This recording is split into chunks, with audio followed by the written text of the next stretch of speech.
Latest OS 10 Yosemite, the best Android phone ever, a few personal questions, and Android Wear versus Pebble. So that's the Buffalo. Let's go and get started.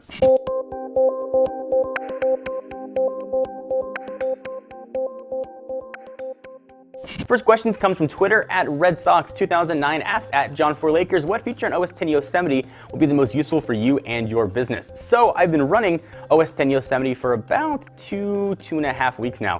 I use an iMac at the office. I use it for video editing, everything that I do. But the past 5 months, it's had really bad Wi-Fi issues. It would disconnect from Wi-Fi about every sometimes 10 to 25 minutes, which in my line of work is really hard. Things like uploading videos, having Skype calls, all become next to impossible. I bought AppleCare on it, so I've gone through Apple support, and they couldn't figure out what it was. They didn't know if it was hardware, they didn't know if it was software. Nothing would fix the issues. So I didn't think it was a good time to buy a new computer. There's nothing really new out, and I couldn't justify the cost of buying a new computer. I just didn't need one. So I figured in my last-ditch effort, I'll install OS 10 Yosemite and see if maybe it's software and maybe it'll fix it. And lo and behold, it completely fixed the problem, which is awesome that it fixed it. And also super annoying, because if it fixed the problem means it's just software, why the hell wouldn't Apple just push a fix? They know it was an issue. It's a known issue if you look at the forums for late 2012 iMac Wi-Fi issues. There's just a ton of stuff going on. So annoying on that end, but very happy that Yosemite fixed it. But also let me use Yosemite, which in all honesty, other than some different fonts and the dock looking different, I haven't noticed any difference at all, which I guess is a good thing. I've had no third-party app compatibility issues. I don't use all that many third-party apps,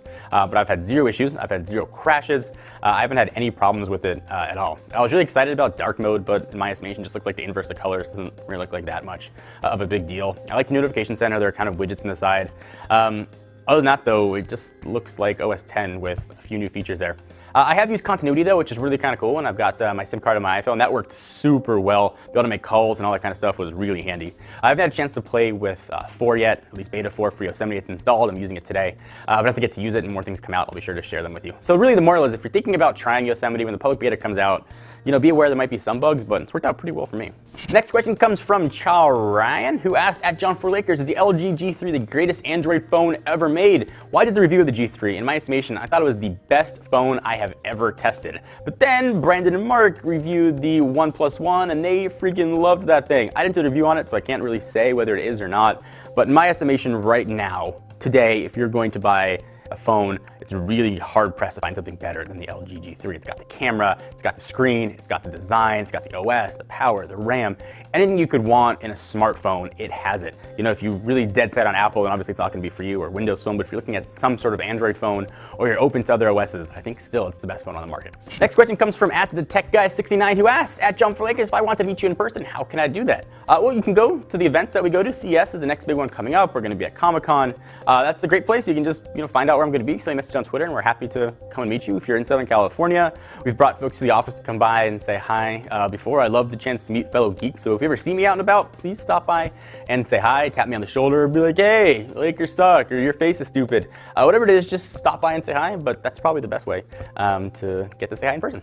Next question comes from at CTO1 Marshall, who asked, at John4Lakers, will you pass the Techno Buffalo legacy down to Nathan? Nathan is my son, and my answer on that is nope. If you want to be successful in life, he's got to work for it. He doesn't think he can just come work for dad and have a job. I know some people probably can disagree fundamentally with that. Every parenting style is different.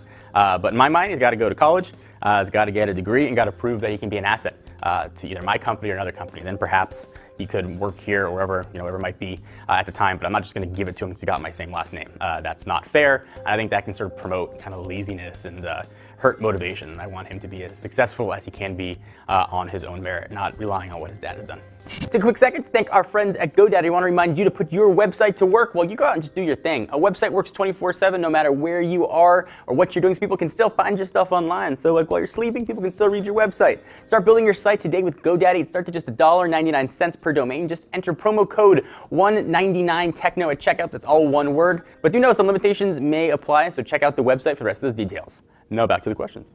Now back to tech. This one comes from Josh. Hey John, what will this new office bring to Techno Buffalo that the current office doesn't have? Is it just sets for shows, or could we see new shows in the new space? So we're moving offices. We might have seen some pictures on it come up. Construction is underway right now. We're about halfway through. We should be in sometime middle of September, early October, then probably another month to get all the studios and stuff built up.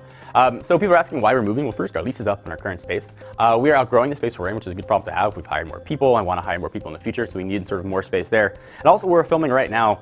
There's a lot of outside light coming. You can't see it, but there's sort of office light over there. There's natural light coming in from over there. We have to sort of counter it with set and studio lights sort of facing right at me. So our new office is going to have a studio built right into it. We can dress about 6 different sets. So for all the Revision 3 shows and sort of other unboxings, we'll have actual sets for it, which I hope will sort of up the production quality, which I'm really, really excited about.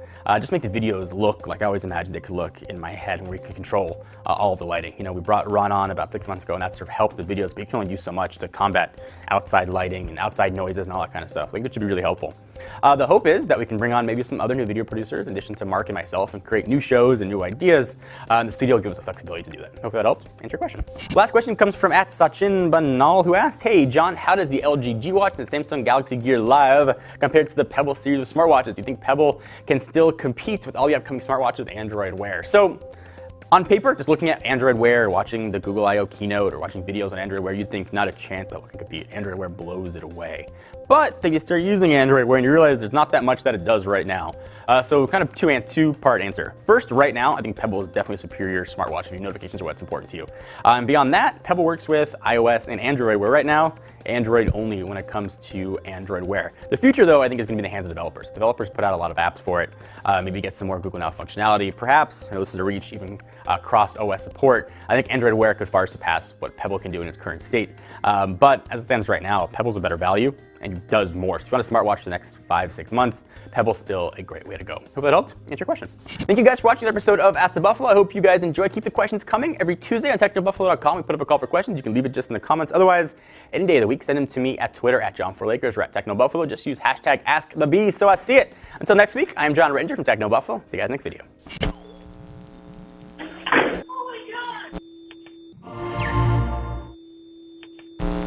Thank you guys for watching. Please subscribe right here. Be the first ones to know whenever new videos get uploaded. We got a ton of stuff. We do phones, tablets, cars, anything that has to do with consumer electronics that's to be plugged in or uses batteries, we review.